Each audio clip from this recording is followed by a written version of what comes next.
Assalamualaikum warahmatullahi wabarakatuh. Waalaikumsalam warahmatullahi wabarakatuh. Sistematika skripsi itu terdiri dari 5 bab. Bab 1, bab 2, bab 3, bab 4, dan bab 5. Bab 4 dan 5 ini namanya sama dengan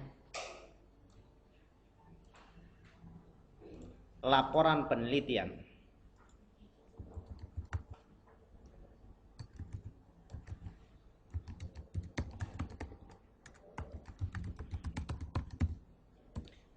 Bab 1, 2, dan 3 ini namanya proposal penelitian.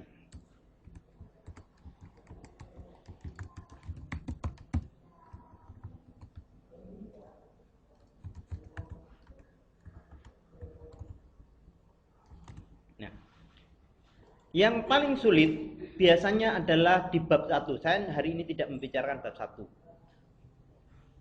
Membicarakan tentang bab 2. Bab 2 itu berisi tentang definisi variabel,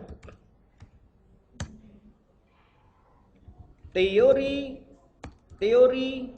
yang mendasari variabel yang diteliti. Kemudian indikator yang mendasari, bukan mendasari kalau ini, yang digunakan dalam penelitian. Dan terakhir adalah berisi tentang penelitian terdahulu. Baik, berarti ada 4. Ini isinya. Misalkan contoh judul MSDM. Saya contohkan saja supaya gampang. MSDM, nanti contoh pemasaran ada juga. Pengaruh motivasi kerja dan lingkungan kerja terhadap semangat kerja karyawan di perusahaan titik. Ini cara cepat. Maka apa yang dimaksud variabel? Variabel itu adalah sesuatu hal yang perlu kita teliti ini. Berarti motivasi itulah yang dinamakan variabel, motivasi kerja. Maka di sini kita perlu ada definisi pertama adalah tentang motivasi kerja. Harus 3 ahli yang berbeda. Apalagi lingkungan kerja. Harus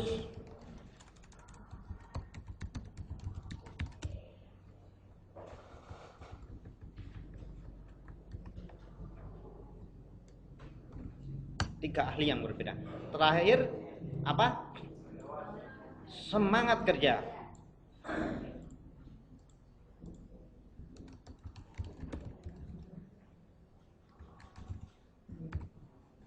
Maka ini sudah lumayan. Anda harus baru yang terakhir, motivasi kerja menurut 3 ahli. Ini ya. Ahli A mengatakan motivasi kerja adalah titik. Harus ada sumbernya. Tahun misalkan 2010, halaman 33, harus ada sumbernya. Maka ini masih 1 ahli. Anda harus buat 3 ahli, cari. Menurut ahli yang lain, definisinya apa? maka menurut si B, misalkan ini 2006 halaman 99. Saya suka nomor cantik, maka tak cari-cari yang bagus. Yang C, misalkan 2008 halaman 88.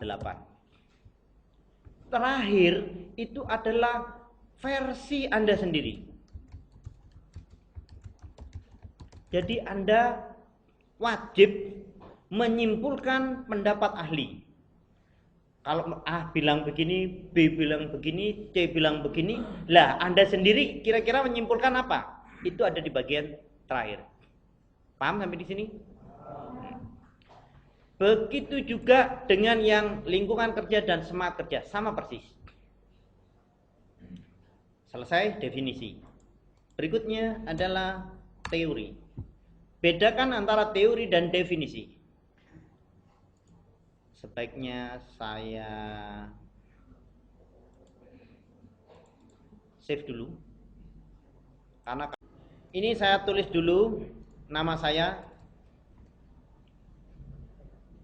kuliah metodologi penelitian. Barangkali tersebar di YouTube kan nama kita. Ini kelas apa ya?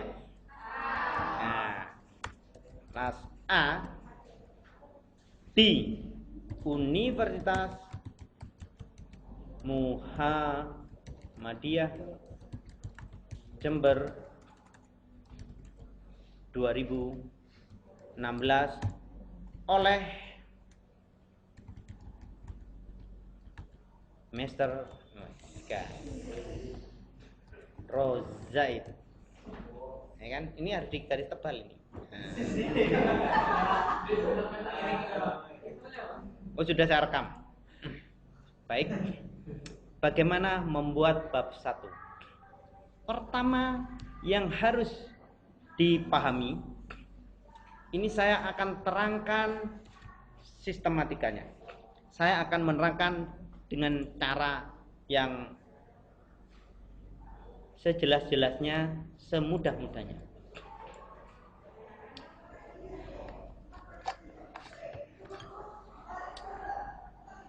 Bab 1 itu diterangkan dalam bentuk, disajikan dalam format segitiga terbalik.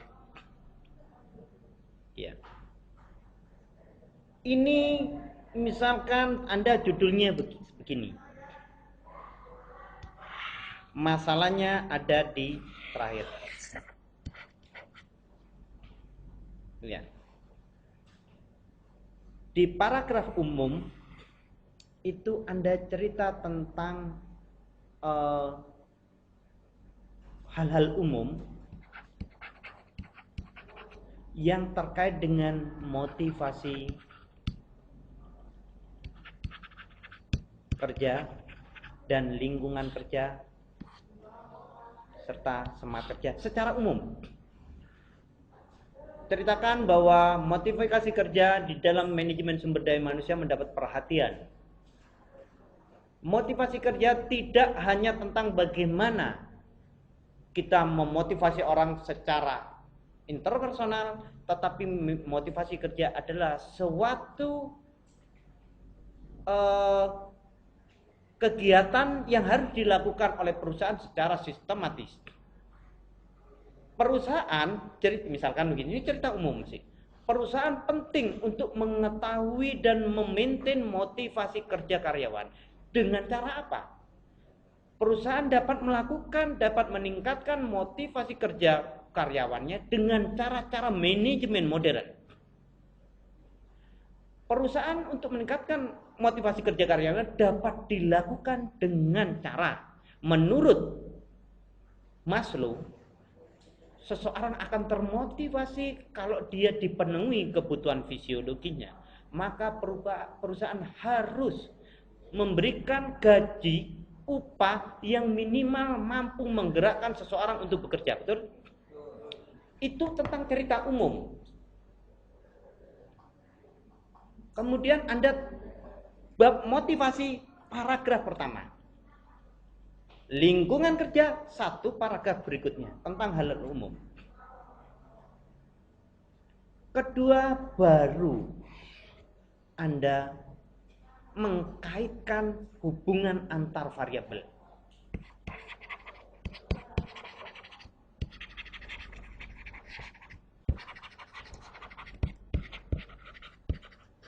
Ini membicarakan per variabel, paham? Berarti paragraf 1 adalah tentang motivasi, paragraf kedua tentang apa? Lingkungan, paragraf ketiga adalah semangat. Baru Anda bilang di sini, menurut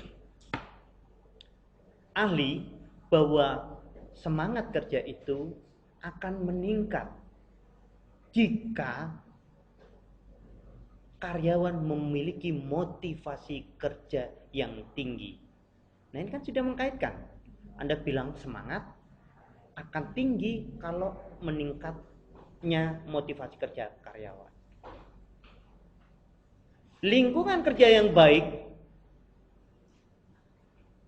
di mana hubungan antar karyawan baik, komunikasi baik, saling tolong menolong, membuat suasana kerja menjadi nyaman, maka semangat kerja karyawan akan meningkat. Kata titik ahli. Maka inilah yang dinamakan sudah mengerucut. Paham sampai di sini? Kait-kaitkan. Berikutnya lebih spesifik lagi.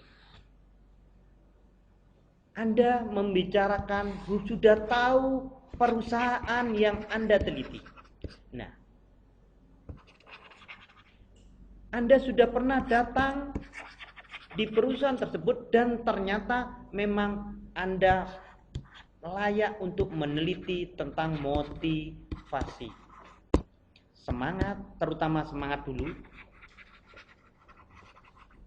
Motivasi dan lingkungan kerja. Ini yang harus dicari dulu. Pertama, Anda lihat bahwa, Pak, misalkan begini. Kenapa karyawan di sini digaji murah, tetapi kualitas produknya kok tidak menurun? Apakah karena bayarannya? Bukan. Maka Anda mendapatkan kesimpulan bahwa yang membuat di situ itu adalah semangat kerja. Adanya semangat kerja yang tinggi, maka itu perlu menarik sudah. Berarti memang pantas semangat kerja saya teliti di perusahaan tersebut. Paham? Kalau di situ tidak ada masalah semangat kerja, nggak usah diteliti. Semangat kerja itu yang boleh diteliti dua. Semangat jelek dan semangat bagus. Masalah itu ada dua. Masalah baik dan masalah jelek. Jelek, kenapa jelek saya ingin meneliti? Bagus, kenapa bagus saya ingin meneliti? Jadi ini sudah tentang berbicara tentang kejadian atau fenomena dalam perusahaan terkait dengan variabel-variabel yang diteliti. Sampai di sini paham? Ternyata setelah Anda ke perusahaan banyak sekali masalah-masalah yang ingin diteliti. Kompensasi. Satu. Kemudian bercerita lagi di situ pimpinannya bagus. Kemudian lingkungan kerja, Anda ceritakan semua yang diperoleh dari wawancara di tempat itu.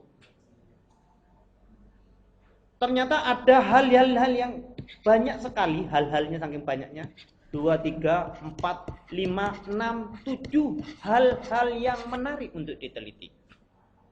Karena dia bilang, kami Pak kompensasinya murah Pak, tapi semangat. Tapi kemudian pemimpinan kami bagus. Orangnya tidak pernah marah-marah. Seperti Pak Yusron. Saya sebut supaya dengar itu. Kan direkam.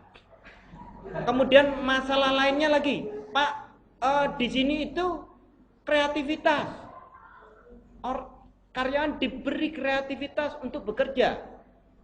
Lah, ternyata ada 7 hal yang Anda berapa ini? 7 hal yang layak Anda teliti. Maka Anda tidak mungkin melakukan penelitian 7-7-nya. Maka lebih mengerucut lagi, Anda menganggap bahwa motivasi kerja, lingkungan kerja, dan semangat kerja ini menjadi paling penting untuk diteliti oleh Anda. Sisanya yang lain merupakan batasan penelitian Anda, sehingga Anda tidak mungkin melakukan penelitian semua karena alasan waktu, kemudian alasan kemampuan yang membutuhkan analisis komprehensif. Maka Anda membatasi diri hanya mengambil hal-hal yang penting. Paham? Selesailah bab 1. Sampai di sini ada pertanyaan? Itu tentang yang saya ceritakan latar belakang. Maka latar belakang nyusunnya ini. Di dalam bab 1 itu ada namanya latar belakang. Kemudian ada rumusan masalah. Rumusan masalah itu adalah tentang Anda yang hanya membatasi 3 itu. Saya dalam penelitian ini, saya merumuskan masalah hanya pada 3 hal. Apakah rumusan masalah selalu cenderung menggunakan kalimat tanya? Apakah atau bagaimana pengaruh motivasi kerja terhadap semangat kerja? Kedua, apakah atau bagaimana pengaruh lingkungan kerja terhadap semangat kerja? Paham? Kemudian ada batasan penelitian.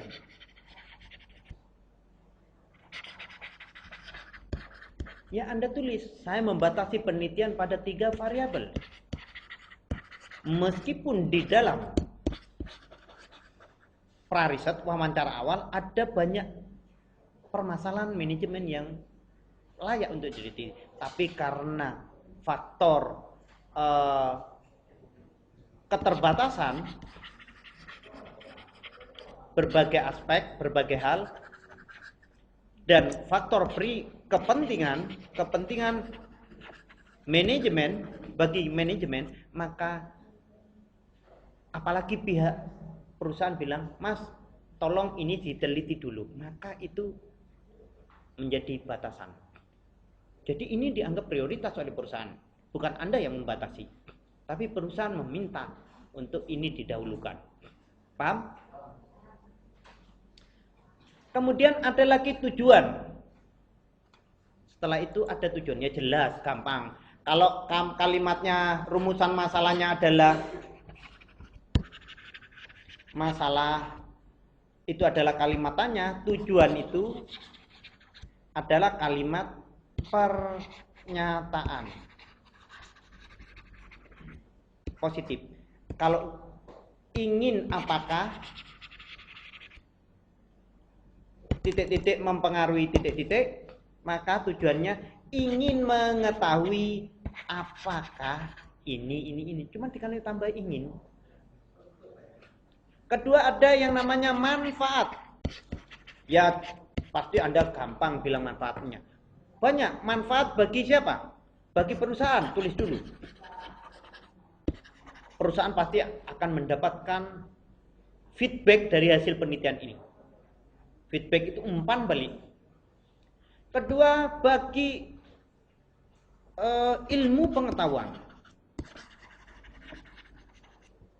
Akan memperkaya kasanah ilmu pengetahuan karena penelitian saya, meskipun menggunakan teori atau penelitian terdahulu yang sudah banyak dilakukan, tapi tidak pernah ada yang meneliti di lingkungan universitas. Biasanya di perusahaan swasta, perusahaan perbankan, perusahaan pemerintah, tidak ada universitas, maka memberikan kasanah baru.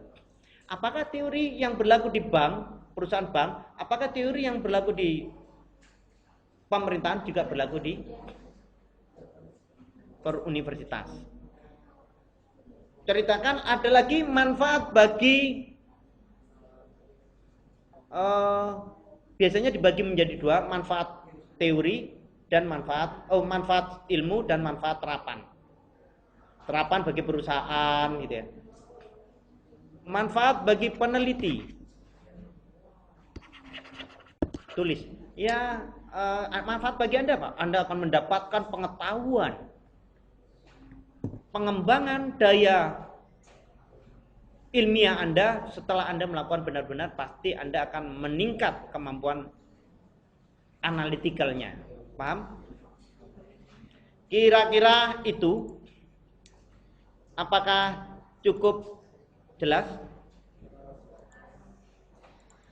Kalau cukup jelas, saya definisi variabel sudah selesai. Tapi ada yang namanya teori. Apa sih teori itu? Teori itu adalah sesuatu yang ditemukan oleh ahli, yang diakui kebenarannya oleh sebagian besar dunia. Yang misalkan begini, di dalam teori fisika itu ada namanya hukum teori gravitasi, ditemukan oleh, kalau tidak salah, lupa saya karena ini direkam, saya tidak bisa asal ngomong itu, seseorang yang namanya lupa, adalah teori gravitasi. Dia bilang, kalau nggak salah Newton, dia tiap hari melihat kenapa semua benda yang jatuh itu ke bawah. Kemudian dia mengukur kenapa yang lebih berat jatuhnya lebih cepat, yang lebih ringan tidak. Maka muncullah teori yang namanya teori gravitasi, dan tidak ada yang bantah itu selama hidup di bumi. Tidak ada yang bantah. Maka teori-teori manajemen juga harus ada. Contoh saja, kita berbicara tentang motivasi. Maka apa sih kata para ahli tentang motivasi? Motivasi, teori-teori motivasi yang terkenal salah satunya harus ditampilkan harus minimal 3 teori. Salah satunya, Anda harus menerangkan, menyajikan teorinya Maslow. Apa sih yang dinamakan teori Maslow? Teori kebutuhan.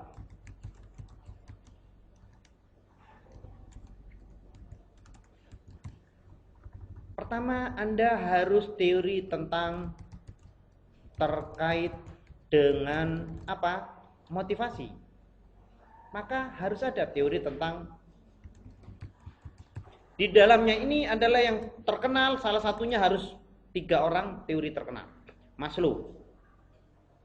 Kemudian teori motivasi Herzberg.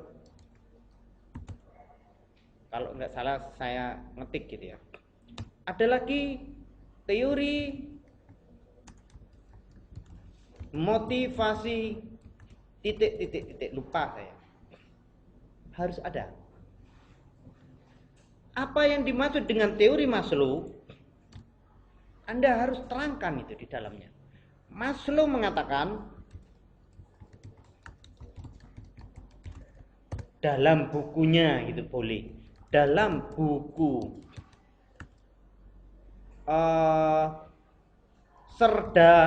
Serdama Yanti halaman 2009, halaman berapa misalkan ya,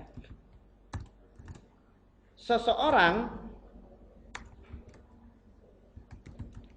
dapat termotivasi dalam hidupnya jika memenuhi 5 hal. Pertama, hal teringan, orang akan memiliki motivasi hidup kalau dia membutuhkan. Apa yang membuat motivasi seorang? Coba. Motivasi adalah suatu dorongan. Ini saya contohkan. Motivasi adalah suatu dorongan di dalam diri seseorang untuk mencapai tujuan atau cita-cita yang diinginkan. Jadi dorongan. Kalau saya cita-citanya sederhana. Dari dulu saya menginginkan memiliki perusahaan yang bisa menjual begitu banyak barang yang ada bisa di mana-mana. Itu cita-cita saya. Maka itu selalu ada di dalam diri saya. Itu motivasi. Kenapa itu termotivasi? Karena ada hal-hal yang membuat saya termotivasi seperti itu. Satu, saya ingin kaya. Saya tidak ingin miskin. Pertama, jelas dulu saya belum yang pertama, saya tidak ingin kaya dulu. Saya tidak ingin miskin. Kaya itu urusan berikutnya. Enggak tahu mau kaya, mau enggak urusan, tapi jangan miskin. Itu yang ada di saya. Kedua, mungkin saja saya bisa mempekerjakan banyak orang. Nah, itu ada teorinya. Maka orang yang bekerja itu menurut Maslow dalam hidup ini Anda akan termotivasi jika apa? Mengejar kebutuhan pokok. Kalau tidak percaya, gajilah karyawanmu minim sekali, maka dia tidak akan memiliki semangat atau motivasi untuk bekerja. Kebutuhan pokok itu dasar. Setelah itu, orang sudah punya bayaran yang cukup, maka dia meningkat. Saya kopikan supaya saya tidak salah. Namanya teori kebutuhan Maslow. Nanti saya salah sebut, ini sudah saya rekam.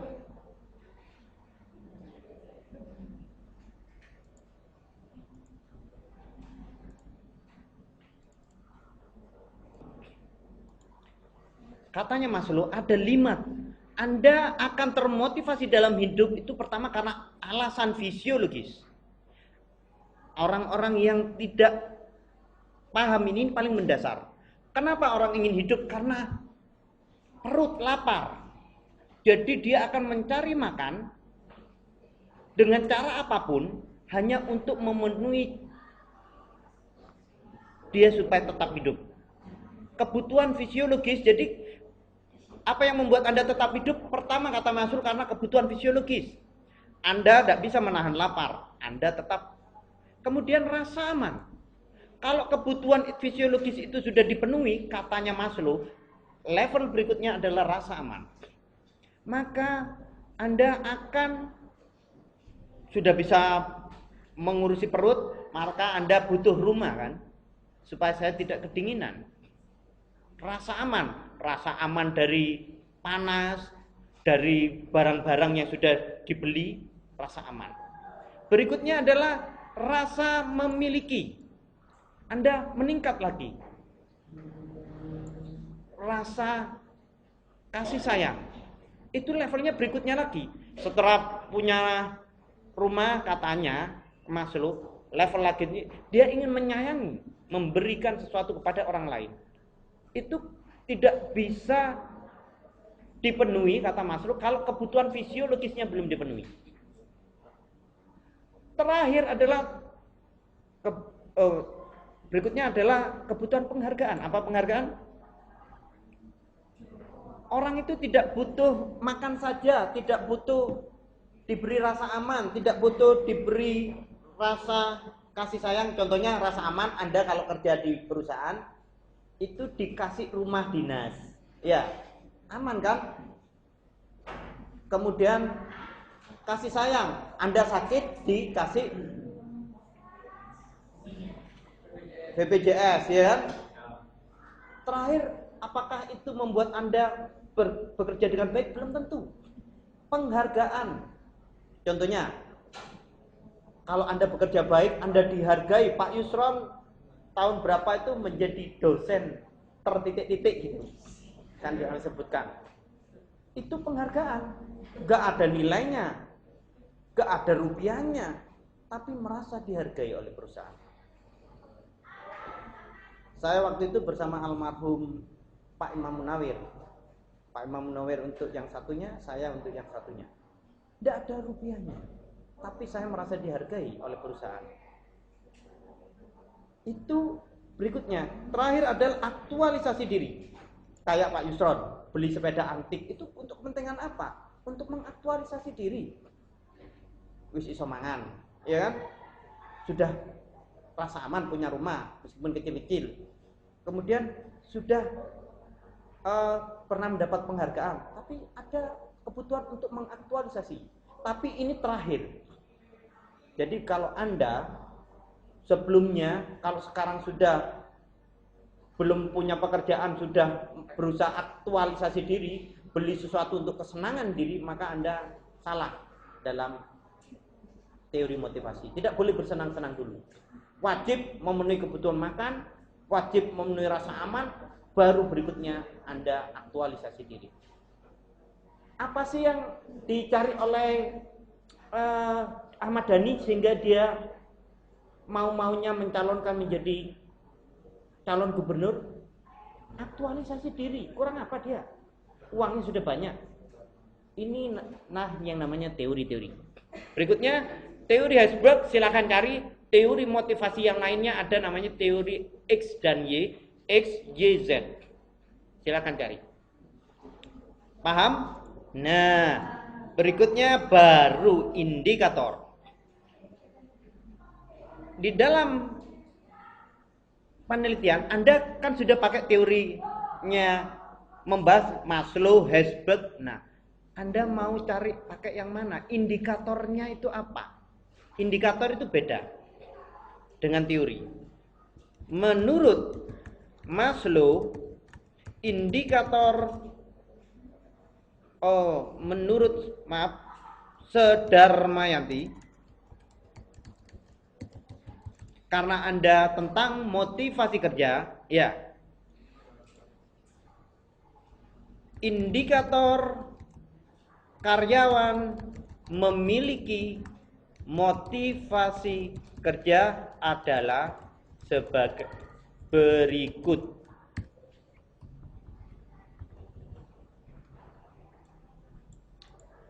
Harus ada 3 ahli.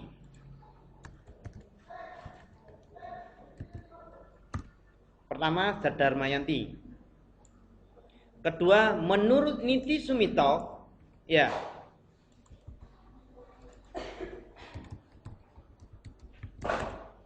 Indikator motivasi kerja adalah, nah, baik, ada yang tahu tentang namanya indikator? Begini, saya kasih tahu yang dinamanya indikator. Kalau Anda sakit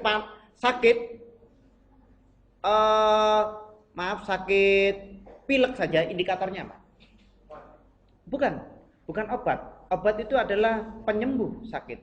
Indikator bukan. Gini. Coba perhatikan baik saya. Saya mengindikasikan apa saya? Marah. Jadi ciri-ciri indikator marah itu alis begini. Menyambung kan barusan? Enggak nyambung. Kurang dekat kamu berarti. Kedua,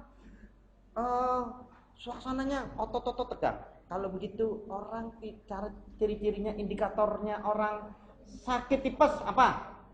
Menggigil, pucat.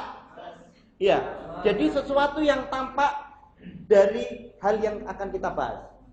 Paham? Kalau indikatornya anak malas apa? Pertama, dibangun telat, iya kan? Kemudian anak rajin, datang tepat waktu. Nah, kalau begitu indikatornya orang termotivasi kerja apa? Indikatornya bahwa indikator ciri-ciri indikator itu adalah ciri-ciri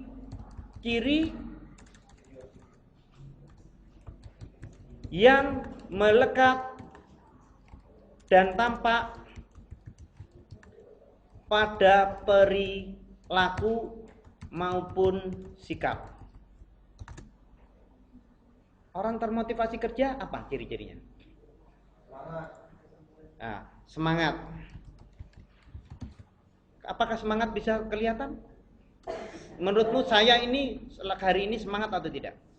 Enggak, saya lagi enggak semangat. Enggak.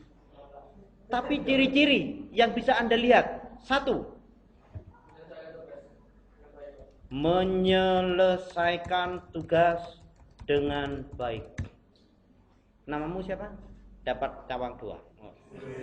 Kamu juga meskipun tidak terlalu salah itu dapat 2. Apalagi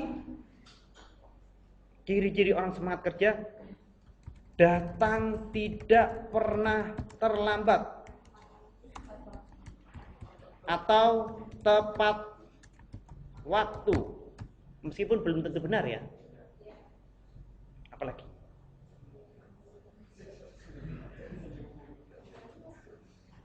baik, ini saya pause dulu.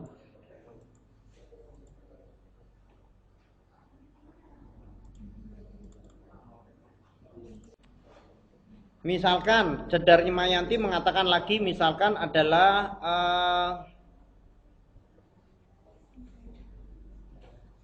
memiliki cita-cita yang konkret. Ini saya ngawur ya, ngawur. Misalkan begitu. Jadi orang yang memiliki motivasi biasanya itu dia memiliki cita-cita. Karena cita-cita itulah yang menggerakkan dia untuk tetap hidup. Kalau ditakoni kamu punya cita-cita, enggak, gak jelas itu. Enggak punya motivasi.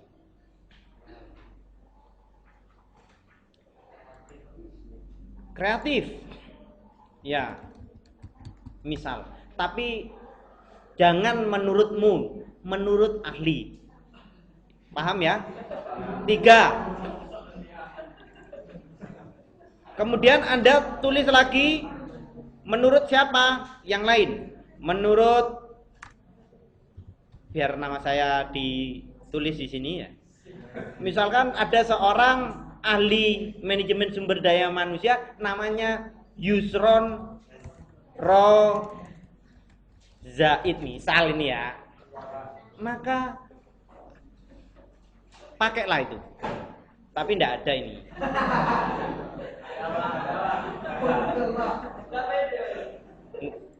Saya bukan tidak pede, tahu diri. Suatu saat, belum saat ini. Baik, sudah selesai untuk ini semua sudah selesai ya. Berikutnya apa sih yang dimaksud dengan penelitian terdahulu wajib? Coba perhatikan baik-baik. Anda meneliti pengaruh motivasi kerja terhadap apa nih? Motivasi kerja, lingkungan kerja,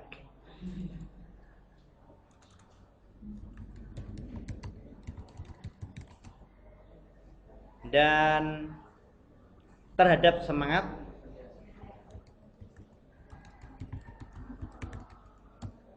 ini Anda.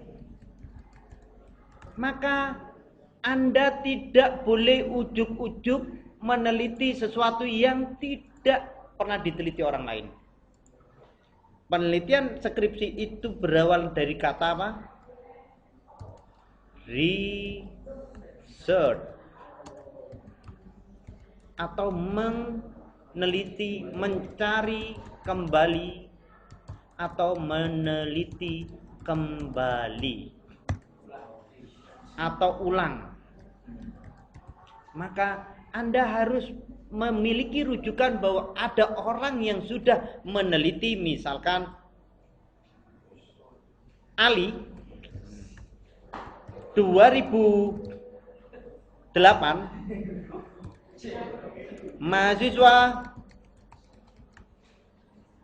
UM Jember, misalkan Ali bukan yang satu dulu, pernah meneliti motivasi kerja kompensasi pengaruhnya terhadap semangat kerja. Perhatikan baik-baik, ada yang tidak sama dengan penelitian Anda. Anda motivasi kerja, ini motivasi kerja sama atau tidak? Semangat kerja sama atau tidak? Yang berbeda apa? Kompensasi. Maka Anda berbeda dengan si Ali. Itu boleh. Jadi salah satu berbeda boleh digunakan sebagai penelitian terdahulu dengan syarat variabel yang paling akhir terhadap semangat kerjanya itu sama. Paham? Yang tidak boleh itu adalah begini. Ini boleh.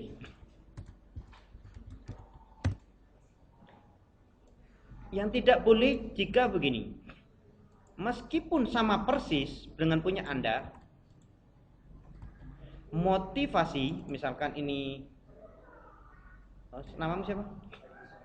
Ajis 2006, lebih tua dibanding Ali.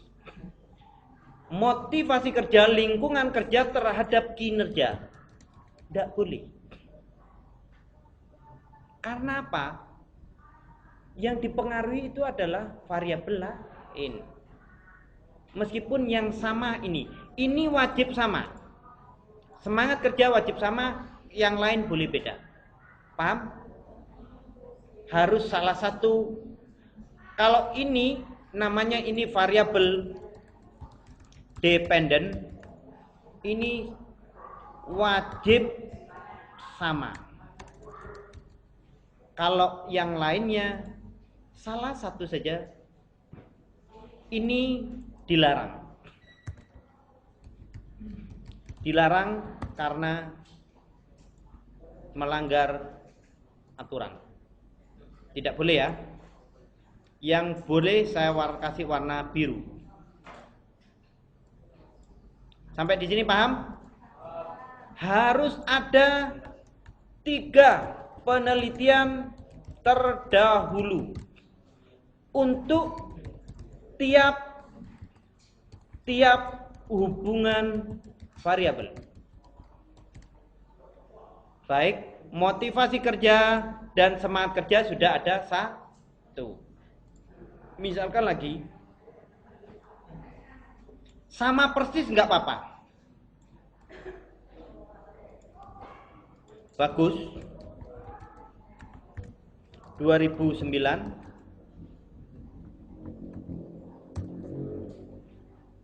Semangat persis dengan Anda boleh.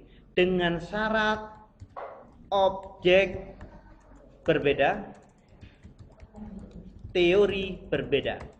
Misalkan Anda pakai punyanya Maslow, ya berarti maaf, misalkan bagus pakai punyanya Maslow, Anda sama-sama motivasi tapi jangan pakai Maslow, pakai yang Herzberg. Paham ya? Sama persis enggak apa-apa. Tapi teorinya berbeda. Itu terbaik. Bahkan Anda diperbolehkan pakai teori yang sama, asal objeknya berbeda. Itu namanya replikasi. Boleh. Jadi tapi itu pilihan terakhir. Paham sampai di sini? Maka ada berapa teori yang sudah mendasari? Coba hitung. Motivasi kerja sudah 2. Ya, 1, 2. Semangat kerja sudah. Lingkungan kerja masih 1. Berarti lingkungan kerja butuh 1 lagi. Lingkungan kerja butuh 2 lagi. Yang pengaruhnya terhadap semangat kerja. Sementara motivasi kerja butuh 1 lagi. Sampai di sini paham? Ya sudah. Kalau paham, selesaikan ini bab 1, 2 dengan baik. Perhatikan baik-baik supaya Anda kemudian di bab terakhir itu ada namanya daftar pustaka. Maka karena Anda sudah ahli A, itu yang sudah Anda catat, maka selalu Anda sebutkan ahli A itu judulnya apa, kalau buku ya tahun berapa, penerbit apa, ada nanti. Iya. Semua yang Anda tulis ahlinya jangan lupa disebutkan sumbernya. Karena itu pedoman di dalam penelitian terdahulu. Laporan penelitian ilmiah. Baik, berikutnya saya akan menerangkan tentang, sampai di sini ada pertanyaan?